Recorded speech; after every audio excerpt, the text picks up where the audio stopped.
ഏഷ്യയുടെ ഏറ്റവും പടിഞ്ഞാറേ അറ്റത്തുള്ള യമൻ എന്ന കൊച്ചു രാജ്യം വളരെ ദരിദ്രമായതുകൊണ്ട് ആരുടെയും ശ്രദ്ധയിൽപ്പെടാതെ കഴിയുകയായിരുന്നു. ചെങ്കടലിന്റെ തുടക്കത്തിൽ തന്ത്രപ്രധാനമായ സ്ഥാനത്ത് സ്ഥിതി ചെയ്യുന്ന യമൻ എന്ന രാജ്യം അമേരിക്കയുടെയോ സൗദി അറേബ്യയുടെയോ മുൻഗണനാ പട്ടികയിൽ പെട്ടിരുന്നില്ല. മുസ്ലിങ്ങൾ ഭരിച്ചിരുന്ന യമൻ 5 വർഷം മുമ്പ് വരെ ദാരിദ്ര്യവും കഷ്ടപ്പാടും കൊണ്ട് വലഞ്ഞിരുന്ന, എപ്പോഴും സഹായം അഭ്യർത്ഥിച്ചിരുന്ന ഒരു പിന്നോക്ക രാജ്യമായിരുന്നു.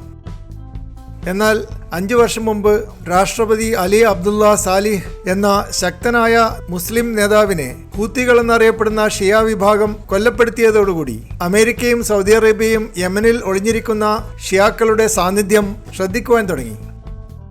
അമേരിക്കയുടെ യുദ്ധക്കപ്പൽ USS കോൾ ഏഡൻ തുറമുഖത്തിനടുത്ത് ആക്രമിക്കപ്പെട്ടപ്പോൾ 17 അമേരിക്കൻ പട്ടാളക്കാരാണ് മരിച്ചത്. അതുപോലെ ടൂറിസ്റ്റുകളായി വന്ന 8 സ്പെയിൻകാരെയും ഷിയാക്കൾ കൊലപ്പെടുത്തുകയുണ്ടായി. യമന്റെ തലസ്ഥാനത്തുള്ള അമേരിക്കൻ എംബസിയിൽ നടന്ന ഒരു കാർ ബോംബ് ആക്രമണത്തിൽ 18ഓളം ആളുകൾ കൊല്ലപ്പെടുകയുണ്ടായി. യമനിലെ തീവ്രവാദികളെ അമർച്ച ചെയ്യാൻ വേണ്ടി അമേരിക്ക നടത്തിയ ക്രൂയിസ് മിസൈൽ ആക്രമണത്തിൽ 55ഓളം ഗ്രാമീണരാണ് കൊല്ലപ്പെട്ടത്. അവരിൽ 28 പേർ കുട്ടികളായിരുന്നു. ലോകമെമ്പാടും വിമർശനമുയർത്തിയ ഈ സംഭവം നടന്നിട്ടും അമേരിക്ക യമന് നേരെയുള്ള ആക്രമണങ്ങൾ നിർത്തിയില്ല. അമേരിക്കയുടെയും സൗദി അറേബ്യയുടെയും യോജിച്ചുള്ള ആക്രമണം ഷിയാക്കളെ തളർത്തുന്നതിന് പകരം കൂടുതൽ ശക്തിപ്പെടുത്തുകയാണ് ചെയ്തത്. ഇപ്പോൾ യമന്റെ തീരപ്രദേശം ഭൂരിഭാഗവും ഷിയാക്കളുടെ നിയന്ത്രണത്തിലാണ്. തെക്ക് ഭാഗത്തുള്ള ഈഡൻ നഗരം മാത്രമാണ് അല്പസ്വല്പം സ്വതന്ത്രമായി നിലകൊള്ളുന്നത്. യമന്റെ തെക്ക് ഭാഗത്ത് പരമ്പരാഗതമായി കൂടുതൽ മുസ്ലിങ്ങളും വടക്ക് ഭാഗത്ത് കൂടുതൽ ഷിയാക്കളുമാണ്. പണ്ട് യമൻ 2 രാജ്യമായിരുന്ന സമയത്ത് തെക്ക് ഭാഗം റഷ്യക്കാരുടെ നിയന്ത്രണത്തിലും വടക്ക് ഭാഗം അമേരിക്കക്കാരുടെ നിയന്ത്രണത്തിലുമായിരുന്നു. റഷ്യക്കാർക്ക് രാഷ്ട്രീയം അറിയാത്തതുകൊണ്ട് അവർ ഹിജാബ് നിരോധിക്കുകയും യൂറോപ്യൻ ജീവിതശൈലി യമനിൽ അടിച്ചേൽപ്പിക്കുവാൻ ശ്രമിക്കുകയും ചെയ്തു.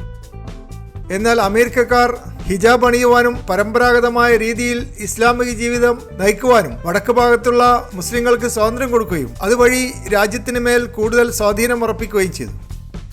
പിന്നീട് ഇരു രാജ്യങ്ങളും കൂടി ഒരുമിച്ച് ചേർന്നാണ് ഇപ്പോഴത്തെ യമൻ ഉണ്ടായത്.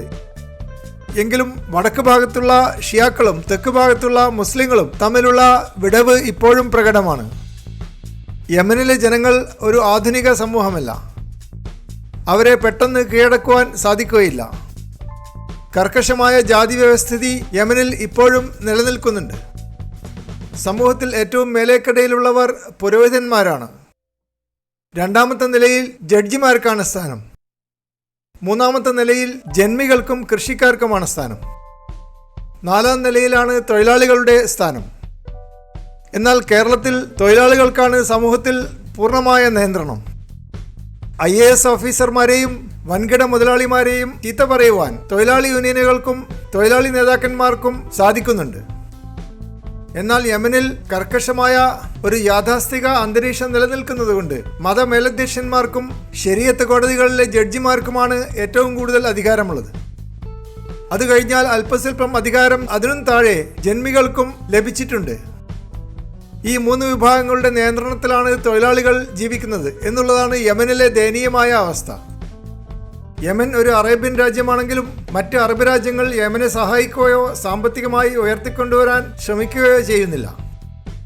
യമനികൾ സൗദി അറേബ്യയിലെ പല പട്ടണങ്ങളും ആക്രമിച്ചതുകൊണ്ട് ഇപ്പോൾ സൗദി അറേബ്യ പേടിച്ച് ചുരുണ്ട് കഴിയുകയാണ്.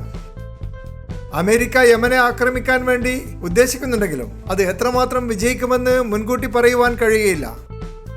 അത്രയും ധൈര്യവും ആത്മവിശ്വാസവും ഉള്ളവരാണ് യമനിലെ ജനങ്ങൾ. യമനിൽ 70% സുന്നികളും 30% ഷിയാക്കളുമാണ് ഉള്ളതെങ്കിലും ഇപ്പോൾ ഷിയാക്കളാണ് രാജ്യത്തിൻ്റെ ഭൂരിഭാഗവും ഭരിക്കുന്നത്. കേരളത്തിൻ്റെ 15 ഇരട്ടി വലുപ്പമുള്ള യമൻ എന്ന രാജ്യത്തിൽ ആകെ 3 കോടി ജനങ്ങളാണുള്ളത്. ഏകദേശം 56,000 ആളുകളെങ്കിലും യമനിലെ ആഭ്യന്തര യുദ്ധത്തിൽ കൊല്ലപ്പെട്ടിട്ടുണ്ട്. യമനെ ആക്രമിച്ച് കീഴ്പ്പെടുത്തുവാനുള്ള അമേരിക്കയുടെ ശ്രമം വിജയിക്കുവാൻ വലിയ പ്രയാസമുണ്ട്. കാരണം ഇപ്പോൾ യമൻ ഒരു ഇസ്ലാമിക രാജ്യമല്ല, ഷിയ രാജ്യമാണ്. അതുകൊണ്ട് യമന് എല്ലാ സഹായവും കൊടുക്കാൻ ഇറാൻ കച്ചകെട്ടിയിരിക്കുകയാണ്. അമേരിക്ക ഏഷ്യയിലേക്ക് തള്ളിക്കയറി വന്ന് യമനെ ആക്രമിക്കുകയാണെങ്കിൽ ഇറാൻ കയ്യും കെട്ടി ഇരിക്കുമെന്ന് പ്രതീക്ഷിക്കാൻ കഴിയുകയില്ല.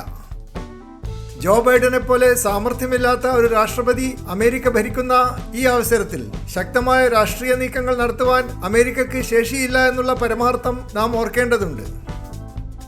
എങ്കിലും അടുത്ത കൊല്ലത്തെ അമേരിക്കൻ രാഷ്ട്രപതി തെരഞ്ഞെടുപ്പിൽ ഡൊണാൾഡ് ട്രംപിനെ പോലെയുള്ള അധികായകന്മാർ രാഷ്ട്രപതി സ്ഥാനത്തേക്ക് വരികയാണെങ്കിൽ കാര്യങ്ങൾക്ക് മാറ്റം വരുവാൻ സാധ്യതയുണ്ട്.